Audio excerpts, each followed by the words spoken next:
Muy bien. Como les decía, el tema es los dogmas marianos nos conducen a Cristo.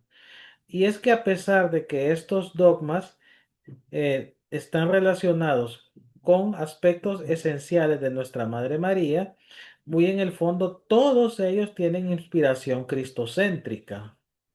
Ahí pueden ver imágenes de todos y cada uno de ellos.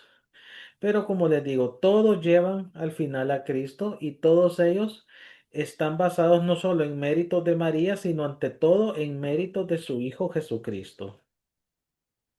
El primero de los dogmas en ser definido es el de la maternidad divina de María, al que conocemos también como Santa María, Madre de Dios, que de hecho es la primera solemnidad del año civil o del año calendario.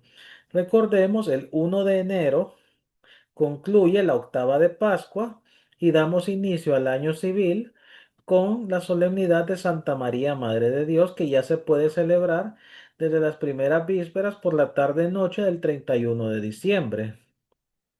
Como dijimos, fue el primero de los dogmas en ser definido, recogiendo el sentir de los primeros cristianos y proclamado como tal en el concilio de Éfeso.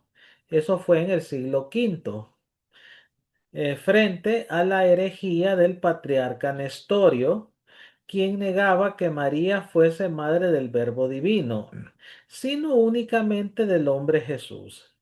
Miren, para ponerlos un poco más en contexto, Nestorio era el patriarca de Constantinopla, la ciudad que ahora es Estambul, en Turquía.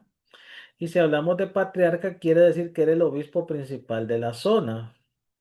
Sin embargo, él decía que el Verbo, o sea, Dios Hijo, y Jesús de Nazaret no eran una misma persona, sino que el Verbo, si podemos usar ese término, se fue a vivir en el hombre llamado Jesús, y que María únicamente fue madre del hombre Jesús y no del Verbo. O sea, en este caso los está presentando como dos personas completamente separadas. Nosotros sabemos que el Verbo, o sea, Dios Hijo y Jesús de Nazaret son una misma persona, es Dios encarnado. Sin embargo, para Nestorio, eran dos personas distintas. Por un lado, el hombre humano, Jesús de Nazaret, y por otro lado, el Verbo divino, que era Dios Hijo. Entonces, él decía que María era únicamente madre de Jesús o de Cristo, pero no de Dios. Vamos a ir ampliando sobre eso.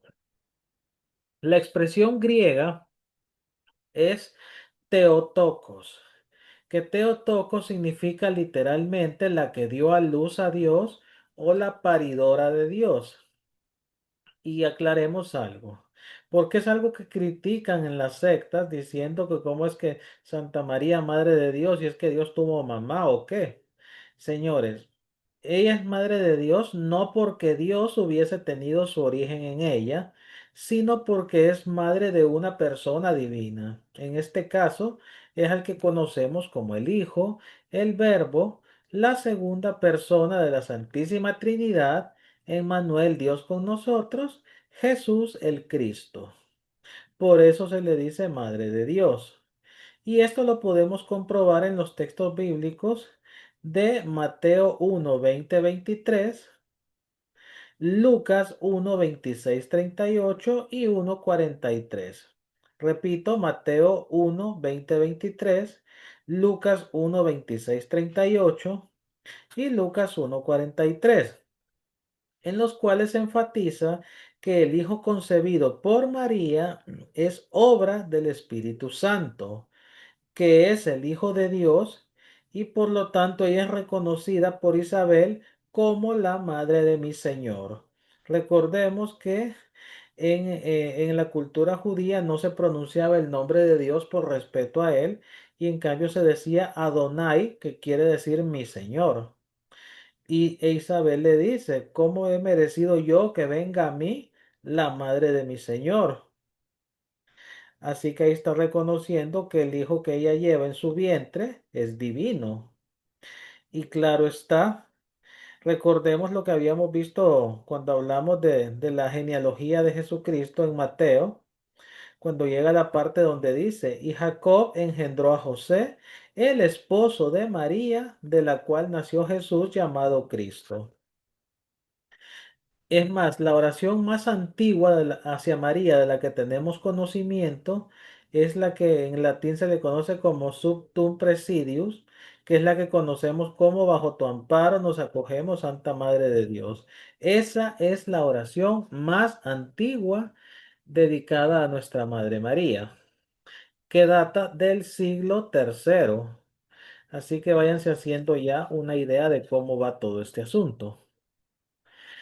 Ahora, ¿cómo ocurrió la discusión para la definición de este dogma?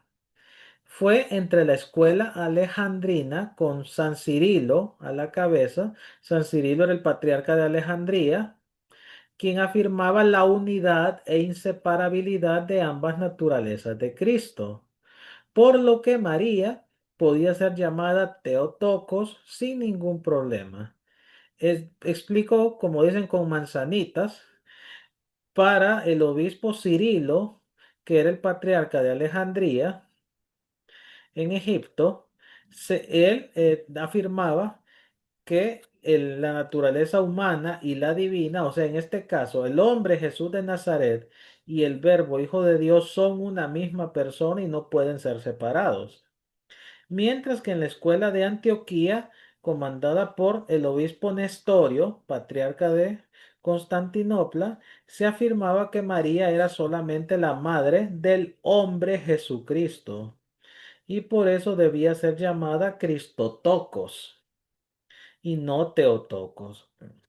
Para que vean que esta fe que tenemos ahora no ha sido fácil de definir. Hubo muchos problemas, muchos conflictos y se decidió entonces llevarlo a la instancia superior que era el concilio ecuménico, que en este caso ya el de Éfeso fue el tercero. El concilio de Éfeso fue en el año 431. Ya antes se había dado el primero de Nicea en el 325, que este año estamos conmemorando los 1700 años de la celebración del concilio primero de Nicea y luego en el 381 el de Constantinopla. Así que este sería el tercer concilio ecuménico. Se convocó, como dijimos, el concilio de Éfeso para dirimir el asunto y fíjense qué interesante, se escuchó también la postura del obispo Apolinar de la Odisea, quien buscó soluciones intermedias que no fueron aceptadas. Ustedes saben que en estas discusiones siempre se busca una conciliación, siempre se busca un punto de encuentro, algo en lo que ambas facciones estén dispuestas a ceder y aceptar otras, pero en este caso no fueron aceptadas ni por los alejandrinos ni por los antioquenos, que en este caso, ¿cuáles eran las opciones que daba Apolinar de la Odisea? El hecho de que el verbo hubiese asimilado la humanidad, pero que las actividades espirituales las ejecutase solo la parte divina. Viene siendo algo similar. Como quien dice, el verbo absorbió la humanidad, pero las naturalezas actúan de forma separada. Eso se definiría en el siguiente concilio 20 años después, en el de Calcedonia, pero eso no es lo que nos interesa. Pero también se dice que María era como una especie de cristal que dejó traspasar la luz divina. Eso no fue aceptado. Finalmente la asamblea se inclinó por la doctrina de Cirilo y se dijo claramente, si Cristo es Dios, María debe ser llamada con toda razón Madre de Dios, condenando la herejía de Nestorio y destituyéndolo de su oficio como patriarca de Constantinopla. Increíblemente, y un amigo me lo decía hace poco, los grandes herejes a lo largo de la iglesia han sido obispos y sacerdotes, porque de ellos han venido estas herejías. Claro, no por eso pues vamos a echar en el mismo costal a todos nuestros ministros, pero miren, aquí tienen un ejemplo. Un obispo fue el que fue un hereje. Anteriormente lo había sido el presbítero Arrio. Posteriormente lo sería el monje Eutiques y el obispo Dioscoro. Al final de todo hay en la viña del Señor. Pero así como hubo obispos y sacerdotes herejes, también hubo muchos otros que fueron ortodoxos y supieron mantener la doctrina verdadera. Este es el dogma primero, que es el de María, Madre de Dios. Y me dirán, ¿y esto por qué nos conduce a Cristo? Como les dije, todo dogma mariano siempre conduce a Cristo.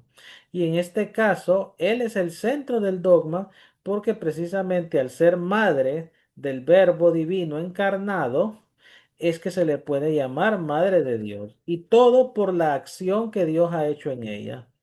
Y veamos aquí pues la relación de María con la Trinidad, hija de Dios Padre, madre de Dios Hijo y esposa del Espíritu Santo.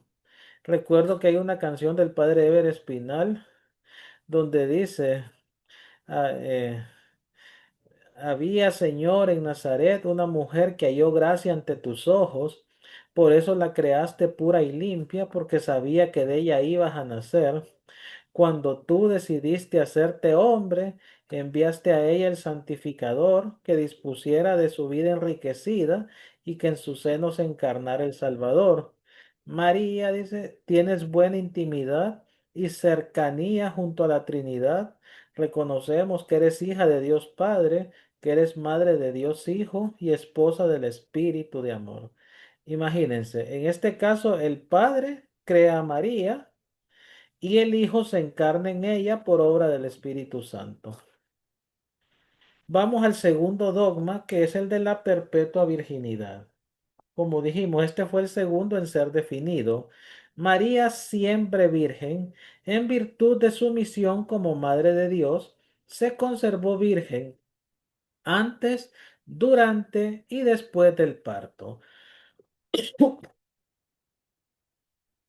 ¿Cuál es el fundamento bíblico de este dogma?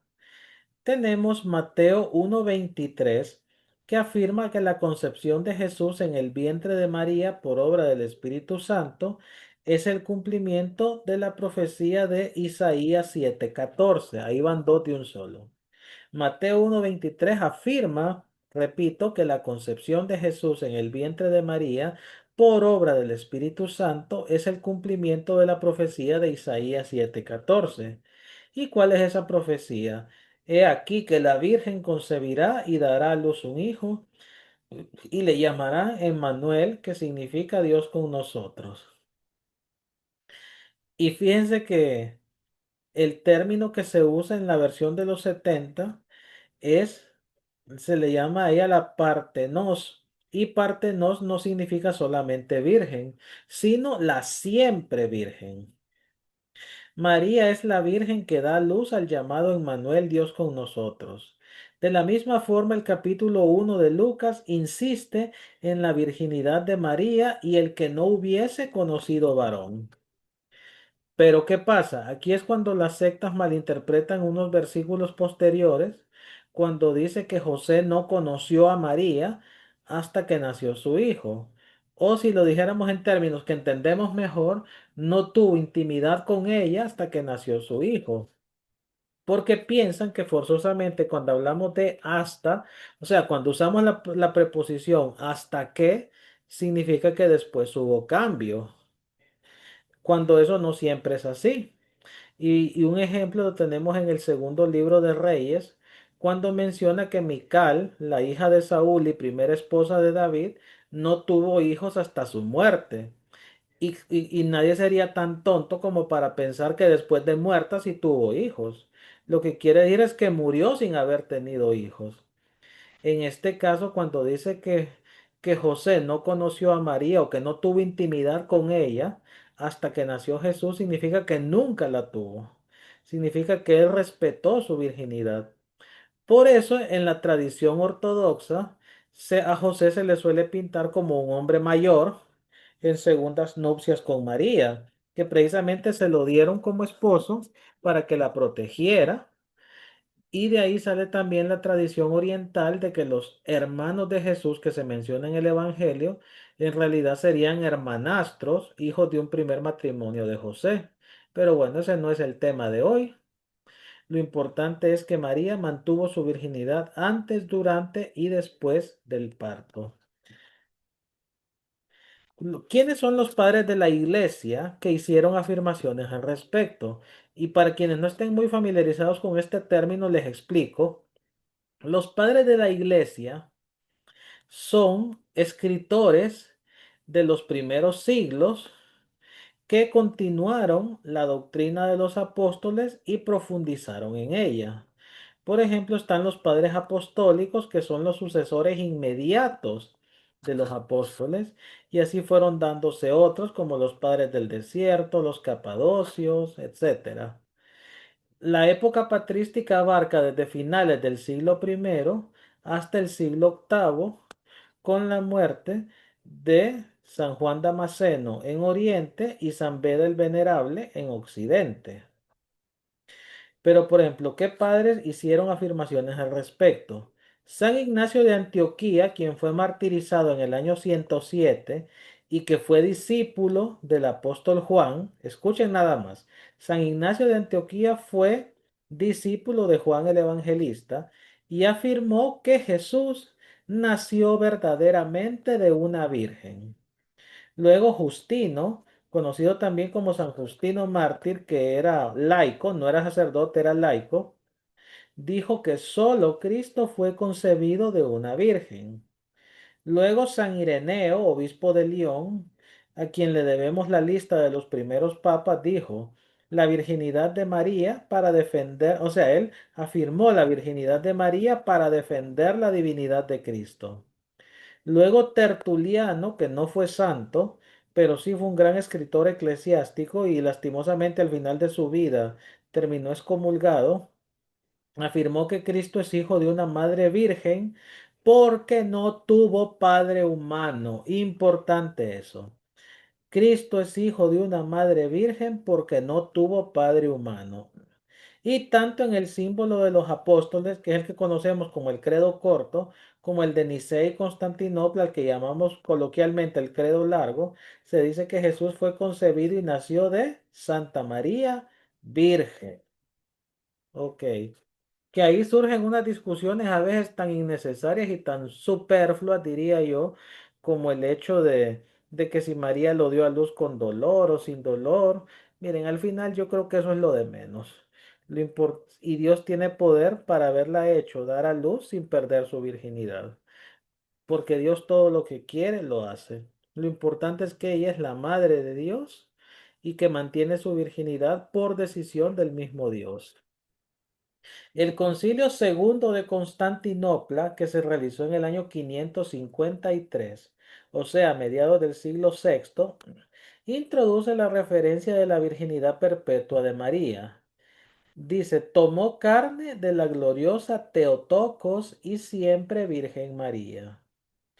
Luego el Papa Martín I convocó el Concilio Lateranense en el 649, que este fue más un sínodo de Occidente, donde en el tercer canon se afirma en forma dogmática la perpetua virginidad de María. O sea, fue en el 649 que se definió como tal el dogma de la perpetua virginidad. Y aunque este concilio no fue ecuménico, o sea que no abarcó a todas las iglesias, el Papa envió cartas a las demás exponiendo la definición y fue aceptada por todas como una verdad de fe. Todos estaban de acuerdo en que María era siempre virgen. Ahora nos vamos al tercer dogma, que es el de la Inmaculada Concepción.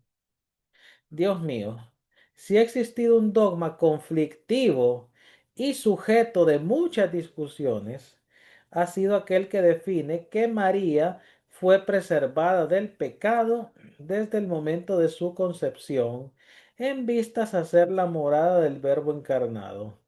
Que vamos a aclarar una cosa, no es lo mismo la Inmaculada Concepción que la concepción virginal, porque la concepción virginal es la de nuestro Señor en el vientre de María por obra del Espíritu Santo, mientras que la Inmaculada Concepción es la concepción de María en el vientre de su madre. A diferencia de los dos dogmas anteriores, Este, junto con el de la Asunción, no fue proclamado por un concilio ecuménico, sino directamente por un papa. Y es por eso que los ortodoxos y protestantes no lo aceptan como norma de fe. Eso es importante de ver. Vamos a seguir ampliando. ¿Qué significa exactamente este dogma? En palabras que todos podamos entender. Que la Virgen María, desde el momento en que fue concebida, es decir, desde el momento que las dos células que formaron su ser, la de su padre y de su madre, se unieron en una sola en el útero de su madre, fue preservada de toda mancha de pecado original. Y además implica que ella permaneció sin pecado durante toda su vida. Y por eso los ortodoxos la llaman la Panagia o toda santa. Vamos a dejar algo en claro también. Jesús fue concebido sobrenaturalmente por obra del Espíritu Santo. En cambio, María fue concebida como todos nosotros, de la unión carnal de un hombre y una mujer, cuando un espermatozoide de su padre se juntó con un óvulo de su madre y la concibió igual que a cualquiera de nosotros. La diferencia es que Dios desde ese momento la preservó del pecado. Y claro, aunque en la Biblia no existe un texto explícito sobre este dogma, el saludo del ángel, cuando el ángel Gabriel se le presenta y le dice llena de gracia, la expresión griega es quejaritomene. Y quejaritomene no significa específicamente llena de gracia, más bien llena de gracia se queda corto. Quejaritomene habla de un estado de gracia permanente y perfecto. Es una alusión a la gracia divina que preservó a María de todo pecado. ¿Y qué sucede? Grandes teólogos y santos como Santo Tomás de Aquino, que estoy seguro que esto no le gustará oírlo a esta gente que se muere por la liturgia en latín, pero hasta él llegó a negar la doctrina por considerar que contradecía el hecho de que Cristo hubiese redimido a María. Y es que aquí surge la pregunta. eh, María, al nacer libre de pecado o al ser concebida sin pecado, ¿necesitó ser redimida por Dios? ¿Sí o no? Es más, antes de continuar, voy a abrir, podemos abrir micrófonos y contéstenme. Lo que se les venga a la mente, no lo piensen mucho, lo que sientan en su interior. María, al haber sido concebida sin pecado original, ¿necesitó ser redimida por Dios? ¿Sí o no? Los escucho. No, yo pienso que no. Ok, No, ¿no? no, pues ¿Alguien más? Yo pienso que no tampoco. Ok. Bueno, pues les cuento. pienso que sí. Usted, Hermano, sí, sí, hermano, sí. sí, sí, pero lo que pasa que no de la forma en que todos los demás fuimos eh, así, de esa forma, pues. Y tengo una preguntita antes, no sé, y disculpe, ¿quién fue el papa que proclamó este dogma? Discúlpeme, Vamos solamente. ya vamos a llegar a eso. Ah, ok, gracias, gracias. Sí, ya vamos a llegar a eso. Y respecto a lo que usted dice, de que María fue redimida, pero de una forma diferente a nosotros, le voy a contestar como el chaparrón Bonaparte. Estás en lo cierto, Lucas. Así es. María sí necesitó ser redimida por Cristo. Pero ¿cuál es la gran diferencia? Que nosotros, que somos pecadores, fuimos redimidos cuando ya estábamos caídos. Voy a poner un ejemplo. Eh, Hay dos maneras de redimir a una persona: levantándola cuando se ha caído o evitando que se caiga. Nosotros hemos sido redimidos cuando ya estábamos caídos en el pecado. Dios a María la redimió evitando que cayera en el pecado. Así que sí fue redimida y de hecho fue la primera redimida por Dios, solo que de una manera distinta. Pero miren que hasta Santo Tomás de Aquino, el llamado doctor angélico y uno de los grandes doctores de la iglesia, llegó a negar la Inmaculada Concepción. Y eso provocó una fuerte disputa entre franciscanos y dominicos que se extendió hasta por siglos. Miren, el primer teólogo de la Inmaculada fue Eadmero en el año 1134 con su Tractatus de Concepción de Santa María, o sea, su Tratado de la Concepción de Santa María. Pero fue el franciscano Juan Duns Scoto, o mejor dicho, el beato Juan Duns Scoto, quien retomó el tema de la redención preservativa de la que ya había hablado San Anselmo, que es lo que hemos estado refiriendo. Así es, Coto plantea que la Inmaculada Concepción de María no es una excepción a la redención universal de Cristo, sino que es un caso de perfecta y mayor eficacia salvífica del único mediador. Como ya la dijimos, fue una redención muy diferente. Pero miren, fue tal la discusión que hubo entre los bandos que en su momento la iglesia dijo, no, vamos, no dejemos esto así por la paz, al menos ahora, no hay suficiente claridad, lo retomaremos en otro momento. Mientras tanto, que nadie se acuse mutuamente de herejía. Y tuvieron que pasar 5 siglos para que finalmente el dogma de la Inmaculada Concepción de María fuera definido el 8 de diciembre de 1854 por el Papa Pío IX. Repito, 8 de diciembre de 1854 por Pío IX. Como dato curioso, el que la Virgen de Lourdes se presentase algunos años después bajo esta advocación se considera una confirmación del dogma. Recordemos que cuando la madre se le apareció a Santa Bernardita en la cueva de Masabiel, le dijo, yo soy la Inmaculada Concepción. Con eso estaba confirmando el dogma que unos años atrás había sido definido. Así que aquí está la respuesta. El último de los dogmas que ha sido definido es el de la Asunción. ¿Qué significa la Asunción?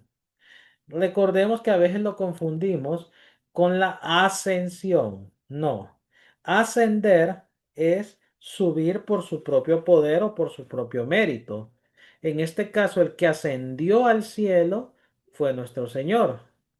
En el caso de María se dice asunción porque ella no tenía poder para subir por sí misma, sino que Dios envió a los ángeles para que la trasladaran al cielo, como lo pueden ver en la imagen. La asunción es que al concluir su vida terrenal fue llevada al cielo en cuerpo y alma. Debe distinguirse, como ya lo dijimos, la discusión cuál fue, si María experimentó la muerte corporal o no, y sigue siendo motivo de discusión ese asunto. Pues el sentir de la iglesia es que sí, que experimentó la muerte igual que su hijo y fue resucitada para ser llevada en cuerpo y alma. Los ortodoxos no hablan de la asunción, sino de la dormición de María, mientras que en otros lugares se utiliza como sinónimo el tránsito de María. Así que al final, pues también creo que es lo de menos si murió o no. Lo importante es que fue asunta en cuerpo y alma a los cielos. No hay un fundamento bíblico como tal para este dogma, pero los escritos apócrifos que proliferaron desde el siglo segundo y no fueron aceptados dentro del canon de la Biblia hablan de la Asunción de María, y aunque no fueron aceptados sirven como referencia. Muchos de estos nos han llegado de los primeros siglos en griego, siríaco, copto, armenio. Son unos 70 y todos ellos tienen en común el tema general del fin de la vida de María, su tránsito o dormición y su asunción al cielo. De hecho, se dice que los ángeles bajaron, la sacaron del sepulcro y la llevaron al cielo. El primer padre de la iglesia, que ya dijimos quiénes son los padres, en referirse a esto fue Epifanio de Salamina en su escrito Panarión, que aunque no se atrevió a hacer una afirmación concreta. En el siglo VI, el obispo Teocteno de Libia aseguró que María fue asunta al cielo en cuerpo y alma, de la misma forma que Enoc en mérito de su santidad. Entonces veamos, si la misma Biblia menciona que Enoc, antepasado de Noé, y el profeta Elías, dada su santidad, fueron asuntos en cuerpo y alma al cielo, ¿por qué no debía hacerlo también la Madre de Dios? En Occidente el primer testimonio lo tenemos en Gregorio de Tours, año 594, quien afirma que Cristo vino a buscar el alma de María y luego después que los apóstoles la habían puesto en el sepulcro. Así que en este caso afirma él que el mismo Cristo fue quien vino a recoger a su madre. Este dogma fue proclamado solemnemente por Pío XII el 1 de noviembre de 1950, es decir, en la solemnidad de todos los santos que acabamos de celebrar, por medio de la Constitución Apostólica Munificentissimus Deus, siendo este el primer y hasta ahora único dogma definido por un romano pontífice apelando a su infalibilidad cuando habla ex cátedra. Ex cátedra quiere decir desde su oficio de romano pontífice. Porque cuando Pío IX hizo lo mismo con la Inmaculada Concepción, aún no se proclamaba el dogma de la infalibilidad papal. Y en este caso él lo que hizo fue consultar con los obispos del mundo. Esos son los dogmas que han sido ya definidos como tal. Sin embargo, hace años que se viene hablando de la posibilidad de declarar el quinto dogma, que es el de María Corredentora. Vuelvo y repito, no estoy muy empapado al respecto. Sin embargo, algunos teólogos opinan que el término corredentora más bien puede ser contraproducente. ¿En qué sentido? De que decir abiertamente que María es corredentora sería ponerla al mismo nivel de la Santísima Trinidad, o sea, volverla una diosa y eso es inadmisible. Ponen el ejemplo, es que así como hay un piloto, hay un copiloto. Pues déjenme contarles si para quienes no han tenido la oportunidad de viajar nunca o no recientemente, que las aerolíneas ya han suprimido ese término de copiloto para referirse al que va al lado del capitán del avión y ahora en su lugar utilizan el término primer oficial, porque así se da a entender que no son dos personas las que pilotean el avión, sino una sola. Y vamos a dar otros ejemplos. Cuando se habla de coemperadores, como en su momento lo fueron Marco Aurelio y Lucio Vero en la Roma del siglo segundo, al hablar de coemperadores quiere decir que los dos eran emperadores al mismo nivel. O como tenemos el ejemplo aquí en Nicaragua de que los señores estos que gobiernan se hacen llamar copresidentes. Quiere decir que ambos están al mismo nivel. En este caso, María no está al mismo nivel. Es cooperadora en el plan de salvación, claro, pero ella fue eso, una colaboradora. No redimió, sino que colaboró con la redención.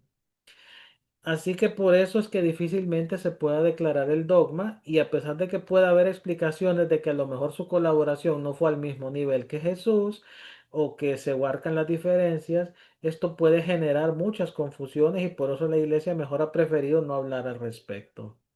Que podría ser que algún día lo declaren dogma, bueno, podría ser si se logran encontrar las explicaciones necesarias para no generar confusión. Mientras tanto, Roma ya habló de que no se puede y no se puede y no hay que seguir insistiendo. Porque desgraciadamente los grupos tradicionalistas son los que insisten con esto y lo único que hacen es darle de qué hablar a los protestantes de que ni entre nosotros mismos nos ponemos de acuerdo y que desobedecemos al Papa. En fin, si nos vamos a los cuatro dogmas, se fijarán que todos están relacionados con Cristo. Como ya dijimos, María es madre de la segunda persona de la Trinidad.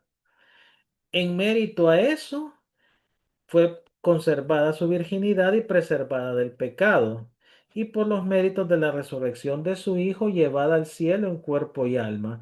Al final todos los dogmas marianos terminan llevando a Cristo.